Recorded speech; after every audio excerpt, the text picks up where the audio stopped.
कि क्या हो गया इन लोगों को। अपनी मस्जिद को बचाने के लिए, दरगाहों को बचाने के लिए, खानखाओं को बचाने के लिए तुम कब तक लड़ोगे बताओ मेरे को। अरे मैं खराब हूं तो खत्म कर दो मुझे, हटा दो मुझे, इस दुनिया से निकाल दो, मगर तुम तो कायद बनो, तुम इत्तेहाद पैदा करो। कब तक तुम इस डर में रहोगे वो जीतेगा ये जीतेगा। अरे कोई भी जीते उसको तुम्हारी मस्जिद से क्या मतलब, कोई भी जीते उसको तुम्हारी शनाख्त से क्या मतलब, कोई भी जीते वो तुमको क्या इंसाफ करेगा। इंसाफ तुमको करना पड़ेगा अपने लिए, आने वाली नस्लों के लिए। नरेंद्र मोदी ने वक्फ बिल का कानून पेश किया।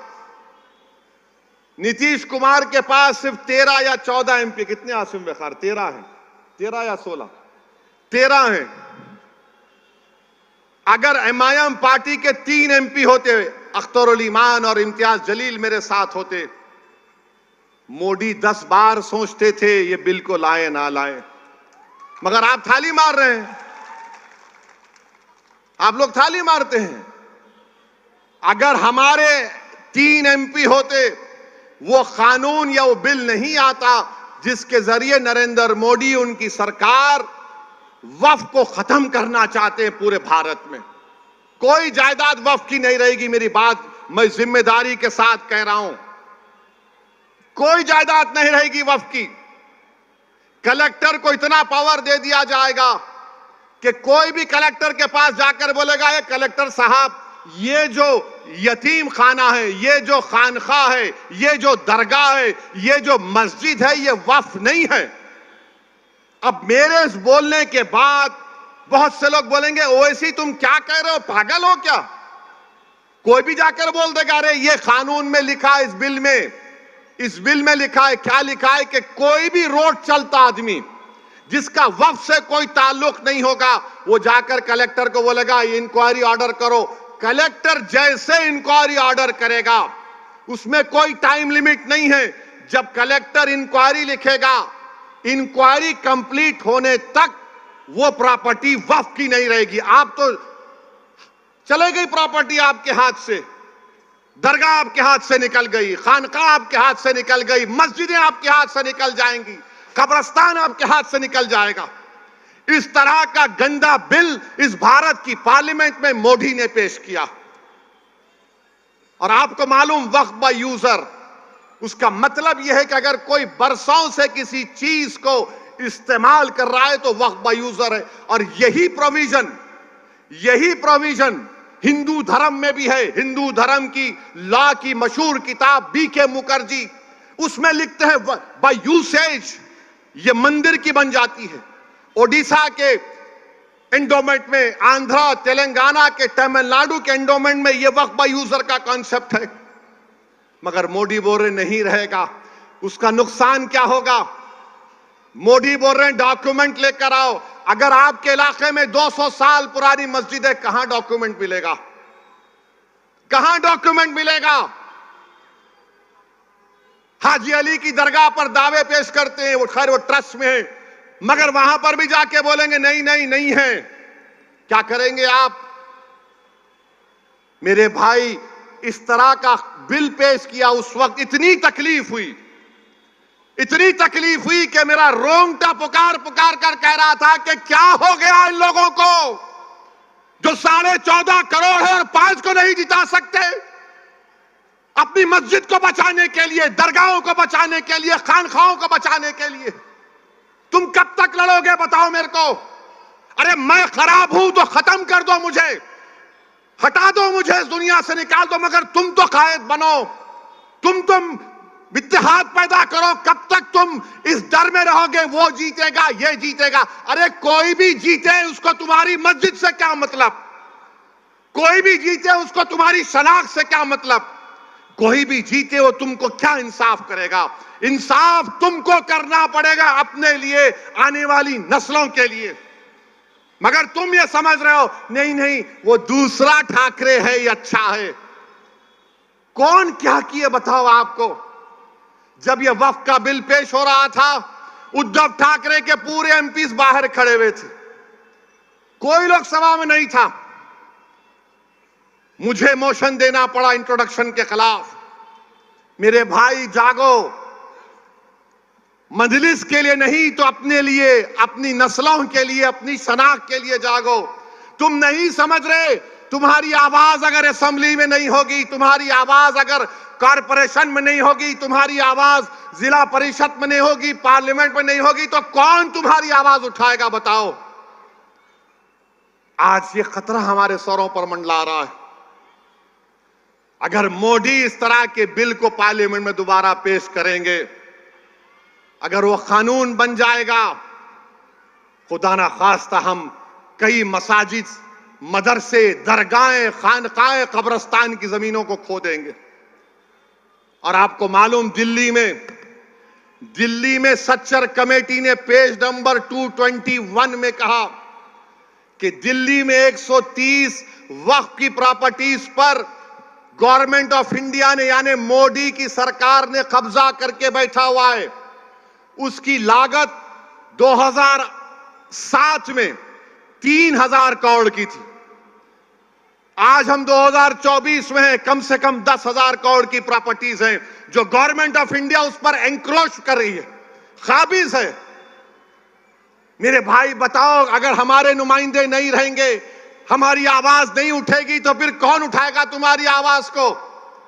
मौलाना आजाद को बोलने नहीं देते थे, तुम क्या, कौन सी खेत की मौली हो तुम। मगर सबक तो हासिल करो कि सन 47 के बाद जो मौलाना आजाद से हुआ वो हम पर तो चल रहा है ना, बीत रहा है हम पर। मेरे भाई, तुम क्या उस वक्त जागोगे जब तुम्हारे महलों की मस्जिद पर नोटिस लग जाएगी, this is not a Waqf property. तुम क्या उस वक्त उठोगे जब दरगाहों के सामने नोटिस लग जाएगी, this is not a Waqf property. तुम क्या उस वक्त उठोगे जब कब्रिस्तान में जाकर कह दिया जाएगा कि तेरे अब्बा की खबर पर तू शबे बारात के दिन आकर फूल नहीं चढ़ाएगा, ये वक्त प्रॉपर्टी नहीं है। तुम उस वक्त रहोगे, तुम उस वक्त जागोगे जब कयामत का सूर फूंका जाएगा। ये वक्त है उठने का। 20 तारीख के दिन अपने सबूत दो, अपनी जिंदगी का, अपनी क़यादत को बनाओ, अपने नुमाइंदों को कामयाब करो। यकीनन हराओ मोदी को, यकीनन हराओ शिंदे को, बल्कि अगर ताकत है तो खार कर फेंको इन लोगों को। मगर याद रखो, याद रखो, याद रखो, सियासत में शहादत का कॉन्सेप्ट नहीं है। अल्लाह की राह में शहादत है तो जन्नत है, सियासत में जिंदा रहना है। तुम जिंदा रहोगे तो नेक अमाल करोगे, तुम जिंदा रहोगे तो काम करोगे। फैयाज भाई बहुत अच्छे हैं, हमेशा हम पुकारे तो आ जाते। कब तक आएंगे फैयाज? अगर फैयाज तुम्हारा आमदार बनेगा तो फैयाज ताकतवर नहीं, तुम ताकतवर होगे, तुम ताकतवर होगे। तो मेरे अजीज दोस्तों और बुजुर्गों, एक और मिसाल देकर बात को खत्म करता हूं। एक शख्स महाराष्ट्र में अल्लाह के रसूल सल्लल्लाहु अलैहि वसल्लम की शान में गुस्ताखी करने की कोशिश की। कोई रहमतुल आलमीन की शान में गुस्ताखी नहीं कर सकता, ये मेरा ईमान है। कोई नहीं कर सकता, जिसके लिए जमीन और आसमान बनाई गई। अरे तू कौन है जो रहमतुल आलमीन है? इसने अनाब शनाब बकी, कौन आवाज उठाए? उद्धव ठाकरे? कौन आवाज उठाए? शिंदे, अजित पवार, कांग्रेस? इम्तियाज जलील ने आवाज उठाई। औरंगाबाद में इम्तियाज जलील ने कहा कि फुला तारीख तक अगर इस शख्स को गिरफ्तार नहीं किया जाएगा तो हम औरंगाबाद से गाड़ियों का जुलूस लेकर मुंबई तक जाएंगे। सबने समझा रहे ड्रामा है, सियासी ड्रामा है। बाज जुम्मनों ने कहा, बाज हमारे पास जुम्मन बहुत हो गए हमारे पास। ये जुम्मनों ने कहा पब्लिसिटी के लिए कर रहा, पुलिस घर में बिठा देगी उसको। बाज बड़े बड़े लोगों ने मुझे फोन किया, बोले ये क्या करने जा रहे हैं असद साहब, दंगा हो जाएगा। मैंने कहा मौलाना दंगा नहीं होगा। बोले कैसे गारंटी देंगे? मैं बोला गारंटी मेरी है, मोदी की नहीं है। हमने कहा एहतजाज होगा और एहतजाज हुआ, लोग जमा हुए तो औरंगाबाद के पुलिस के आला ओहदेदार इम्तियाज जलील के पास गए और बोले क्या कर रहे हैं? इम्तियाज ने मुझे फोन किया, मैंने कहा तुम पुलिस से बोलो, कमिश्नर को, अगर तुम मुझे थाने को जाने नहीं दोगे तो मैं ये पूरी गाड़ियां लेकर, क्योंकि उस वक्त उस दिन औरंगाबाद में अमित शाह देश के गृह मंत्री थे, बोले हम उनके पास चले जाएंगे। तो बोले नहीं नहीं नहीं, आप चले जाओ। 10,000 गाड़ियों के साथ काफिला निकला। जो लोग ये समझ रहे थे कि महाराष्ट्र का अल्पसंख्यक समाज का मुसलमान एहतजाज नहीं कर सकता पुरअमन, हमने उन सबको गलत साबित किया। मैं लाखों सलाम करता हूं आप लोगों को जो आप लोगों ने हिस्सा लेकर उस एहतजाज को कामयाब किया और अपने तारीख रकम कर दी अल्हम्दुलिल्लाह। आज आकर बोलते हैं ये वोट काट रहे हैं, फुला कर रहे हैं। अरे तुम्हारे मुंह में अल्लाह ने जबान दी थी, तुम भी एहतजाज कर सकते थे। नहीं, हम जाके पुलिस में कंप्लेन करें। अरे पुलिस में कंप्लेन तो 12वीं पास बच्चा भी कर सकता है। तुम तो दावा कर रहे थे ना नेता होने का, कायद होने का, रहबर होने का। जब रहमतुल्लाह आलमीन का मामला आया तो तुम पीछे हट गए। मेरे अजीज दोस्तों और बुजुर्गों, समझिए नुमाइंदे की जरूरत है। आपके वोटों से आपका मुंतखब शुदा नुमाइंदा होगा, वो आपके लिए लड़ेगा, आपके लिए जद्दोजहद करेगा। इल्जामात तो मंजलिस पर लगते रहते हैं। अब ये आपके महाराष्ट्र के deputy chief minister Fadnavis Aurangabad को आके बोले, सुन ले असदुद्दीन ओवैसी, सुनो देवेंद्र फडणवीस, तुम अमित शाह और मोदी तीनों बैठकर भी मेरी जबान का मुकाबला नहीं कर सकते, याद रखो।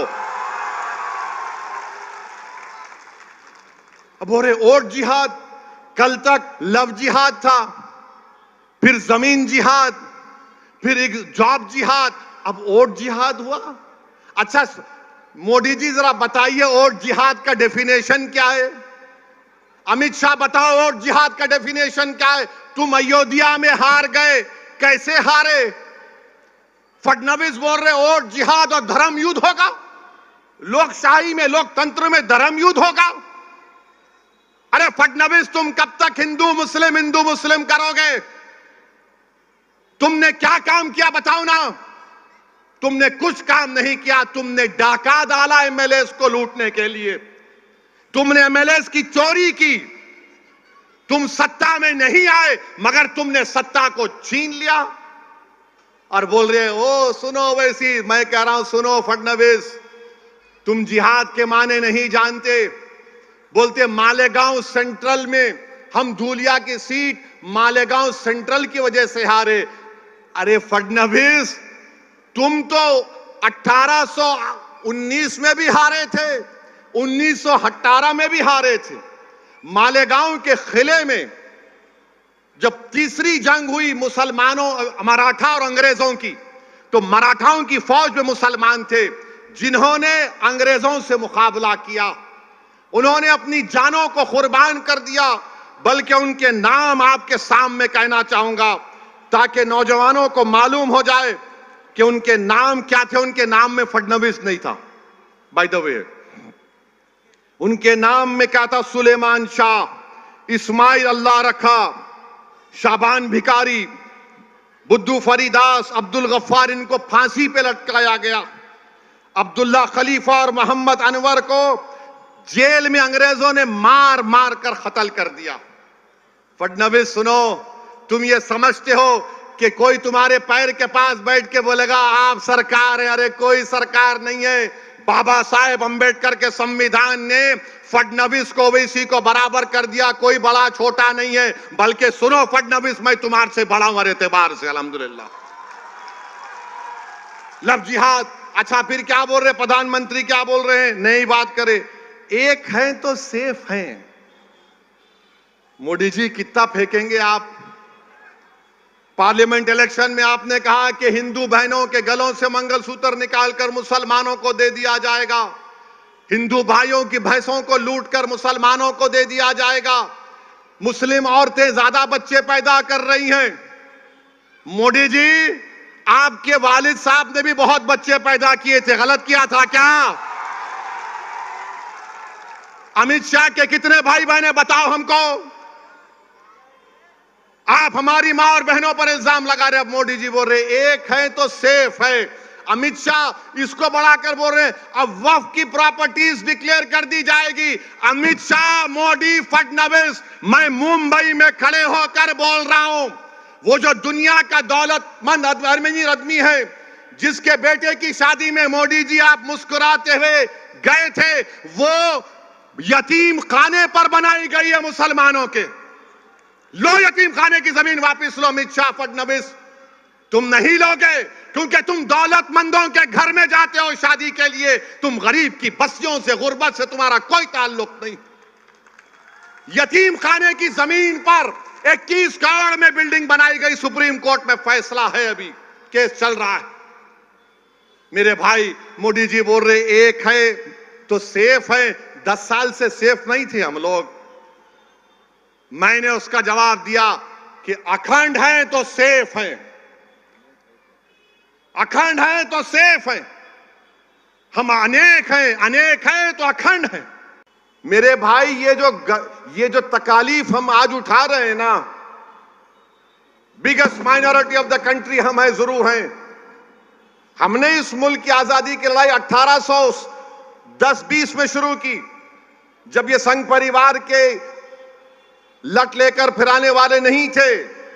हमारे उलमाओं ने शुरू की थी, अपनी जानों को कुर्बान कर दिया।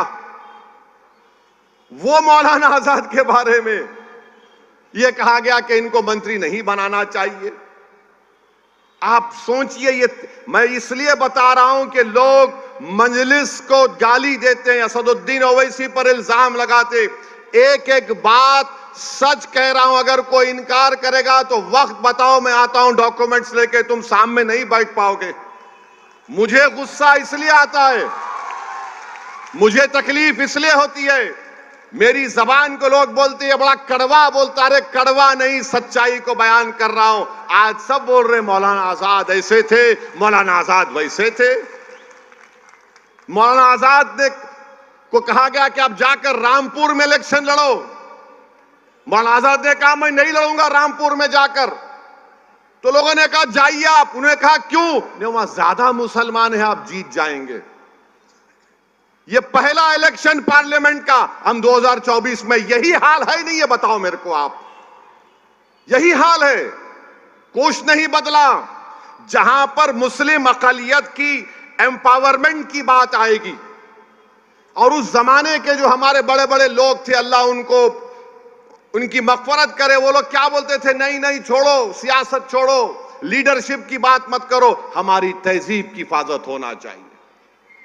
आज मैं आपसे कह रहा हूं, तुम्हारी तहजीब की हिफाजत, तुम्हारे इबादत गाहों की हिफाजत, तुम्हारी शनाख्त की हिफाजत, तुम जिस तरह जिंदगी गुजारना चाह रहे हो उसकी हिफाजत, तुम्हारे औलाद का मुस्तकबिल, इसका ताल्लुक सियासी ताकत से है, सियासी नुमाइंदगी से है। अगर तुम्हारे पास सियासी ताकत नहीं होगी, तुम्हारे पास तुम्हारा कोई सियासी नुमाइंदा नहीं रहेगा, ना तुम्हारी तहजीब बचेगी, ना तुम्हारी इबादत गाहें बचेंगी, ना तुम्हारी शनाख्त बचेगी। ये उस वक्त की बात कर रहा हूं मैं आपको, 1947 की बात कर रहा हूं। मौलाना आजाद क्या लेकर गए इस दुनिया से? बताओ, जो लोग आज मुझे गाली देते, ये बात सच है या नहीं है? बताओ मेरे अजीज दोस्तों और बुजुर्गों। लोग बोलते नहीं नहीं, मुस्लिम अकलियत अगर पॉलिटिकल लीडरशिप को बनाएगी तो देश के हित में नहीं है। अरे जालिमों, देश के हित में है मुस्लिम लीडरशिप। हर समुदाय का लीडरशिप होगा, मराठाओं का होगा, दंगरों का होगा, सब समाज का होगा, मराठाओं का होगा। मगर जब मुस्लिम एम्पावरमेंट की बात आ गई, नहीं नहीं नहीं नहीं, ये ठीक नहीं है। क्यों ठीक नहीं है? क्योंकि तुम हमेशा सरेंडर कर जाओ, सरेंडर कर जाओ, सबमिशन जो बोलते हैं अंग्रेजी में। मेरे भाई, सरेंडर और सबमिशन से काम नहीं होता। आपको एक एजेंसी की जरूरत है, और वो एजेंसी का रूप आज मजलिस इत्तेहादुल मुस्लिमीन निभा रही है पूरे भारत की जमहूरियत में। इसीलिए नफरत करते हैं, इसीलिए पसंद नहीं करते। अरे वो आजाद के बारे में तुमने क्या किया, जिसको नेहरू बोलते थे ये हमारे अमीर कारवान है, और उसी अमीर कारवान को कांग्रेस की सदारत से हटा दिए। अमीर कारवान बोलते थे जवाहरलाल नेहरू। उस जमाने में किसी की हिम्मत नहीं थी, मगर आजाद से ये कर दिए। अब मोदी का जमाना है, ये वो वजीर आजम है, और भी ऐसे दुम छल्ले हैं जो बोलते नहीं नहीं ऐसा नहीं, ऐसा हो जाएगा, फिक्र की कोई बात नहीं। याद रखो, जो 70 साल पहले गलती हमारे बुजुर्गों ने की थी, अगर वो सियासी लीडरशिप को बना देते तो आज हमको आरक्षण भी मिलता, आज हमारी सियासी क़यादत भी होती, हम जेलों में नहीं बाहर होते। आज हमारे नौजवान जेलों में सड़ रहे हैं, कोई पूछने वाला नहीं है। मेरे अजीज दोस्तों और बुजुर्गों, ये पैगाम मैं आपको आज देना चाह रहा था, मौलाना आजाद की यौम पैदाइश को सामने रखकर। मौलाना आजाद की बहुत सी बातें हैं, जब किसी और वक्त में इंशाअल्लाह बोलूंगा मैं, मगर इतना तो बोलूंगा कि सियासी लीडरशिप को बनाओ। मौलाना आजाद को लोग मजबूर कर दिए थे। सरजमीन दक्कन पर पुलिस एक्शन हुआ। पंडित सुंदर लाल की रिपोर्ट है, नेहरू लाइब्रेरी में जाकर पढ़िए। सुंदर लाल ने लिखा कि हैदराबाद में जो पुलिस एक्शन हुआ तो 40,000 से ज्यादा लोगों का कत्लेआम हुआ, और यही कांग्रेस पार्टी ने मौलाना आजाद को मजबूर कर दिया बोलने के लिए, हां ये तो एक्शन का रिएक्शन है। आपको मालूम, कभी आपने पढ़ा कि 1950 और 60 के दहे में 8 लाख बंगाली मुसलमानों को भारत से निकालकर फेंक दिया गया था? तुमने पढ़ा कहीं पर? तुमको कोई नहीं बोलेंगे, मैं बता रहा हूं कब हुआ था ये। श्रीनगर में हजरत बल में नबी करीम सल्लल्लाहु अलैहि वसल्लम के मुंह मुबारक का एक वहां पर एक हादसा हो गया था। पूरे मुल्क में तूफान उठा तो 8 लाख को बाहर कर दिया गया। किसने निकाल दिया था? आसाम से जाओ डिटेंशन सेंटर में डालो इनको, बाद में नेहरू को वापस लेना पड़ा। अरे तारीख हम पढ़ते हैं। अगर हमारी जबान कड़वी है तो तुम्हारे जुल्म की वजह से है। अगर हम कहते हैं कि आपकी सियासी लीडरशिप होना इसलिए कि हमारे बुजुर्गों को नुकसान पहुंचा, आज अगर फैयाज जीतेगा इंशाअल्लाह ताला तो वो आज के लिए नहीं है, इन मासूम बच्चों के मुस्तकबिल अच्छा होगा। जो तकालीफ हम और फैयाज साहब और हमारे बुजुर्ग उठाए, कम से कम ये आने वाला जनरेशन, ये नस्ल उस तकालीफ को नहीं उठाएगा। तो मेरे अजीज दोस्तों और बुजुर्गों, मेरी आपसे दमन गुजारिश है कि आपको 20 तारीख के दिन अपने के कोर्ट का सही इस्तेमाल करना है। अब आप जानते हैं कि हर पार्टी बोल रही है कि हम इतना दे देंगे, लाडली में उतना दे देंगे, हम फुला कर देंगे। ऐसा बोल रहे हैं जैसे अब्बा की दौलत लुटा रहे हैं बाहर आवाम पर, महाराष्ट्र की। अबे तुम्हारे बाप की औलाद नहीं है, तुम्हारे बाप की दौलत नहीं है ये। कोई जहेज में नहीं आया ये दौलत बांटने के लिए। कोई बोलता मैं ये कर दूंगा। आपको मालूम महाराष्ट्र में अभी कर्जा कितना है? महाराष्ट्र सरकार का कर्जा 5,32,000 करोड़ रुपये। 2019 में 3,35,000 था, वो बढ़ के माशाल्लाह शिंदे बोले मेरा क्या है छोड़ना, ले 5,32,000 करोड़ रुपये। अभी 2030 के आने तक महाराष्ट्र सरकार को उस कर्जे का 2,75,000 अदा करना है। तो ये लोग क्या करते हैं, अब 2,75,000 अदा करना है, मार्केट से 80,000 करोड़ उठाते, उसमें से आधा पैसा कर्जे में देते, आधा पैसा बोलते ले लूटो, खाजा का लंगर है लेके जाओ। मगर नुकसान किसका हो रहा है? गरीबों का हो रहा है, गरीबों का हो रहा है। कहां जा रहे पैसे आपको मालूम? किधर जा रहे पैसे आपको मालूम? गरीब को मिलता ही नहीं, नेताओं के जेब में पैसे चले जाते। 1-2 का 4 करते, दिखाते 20, 8 इनके पास, एक 6-7 दिखाने को फोटो गरीबों को मिलता। फिर आप जानते हैं कि मुंबई लोकल जो चलती है आपके पास, हाई कोर्ट का ऑर्डर मैं पढ़ा हूं। बैठ जाओ भाई, ये ब्लू शर्ट बैठो, भड़काओ भाषण हो रहा है, बैठो, डिस्टर्ब मत करो हमारे वोटर को। हमारा वोटर पूरी तवज्जो से सुन रहा भी बात को। मुंबई लोकल में बॉम्बे हाई कोर्ट ने कहा कि हमको शर्मिंदगी है कि इसमें सफर करने वालों को कैटल की तरह, जानवरों की तरह ट्रीट किया जाता है। 2023 में मुंबई लोकल पर 2590 लोगों की मौत हुई है। मुंबई लोकल में 2590 लोगों की मौत हुई है, 2451 लोगों जख्मी हुए हैं। ये डबल इंजन की सरकार कैसे है कि 2590 मर गए शिंदे, 2590 लोग मर गए फडणवीस, तुम्हारा डबल इंजन और 2500 लोग मर रहे हैं। तुम क्या मारने के लिए इंजन हो या बचाने के लिए हो, हमको बताओ। फिर आप देखिए, आपके मुंबई की बस बेस्ट सर्विस है, 35 लाख गरीब लोग बेस्ट सर्विस को इस्तेमाल करते, 1000 बसेस हैं। ये डबल इंजन क्या करना चाह रहे हैं कि आइंदा साल तक, आज बेस्ट के पास 1000 बसेस हैं जो गरीब इस्तेमाल करता है, 2025 तक शिंदे और फडणवीस बोल रहे हैं जरूरत ही नहीं है, खाली 220 बस रखेंगे। किसका नुकसान होगा इसमें? उस बस में कितना देर इंतजार करना पड़ता गरीबों को बस आने के लिए। ये आपके बुनियादी मसले मसाइल हैं।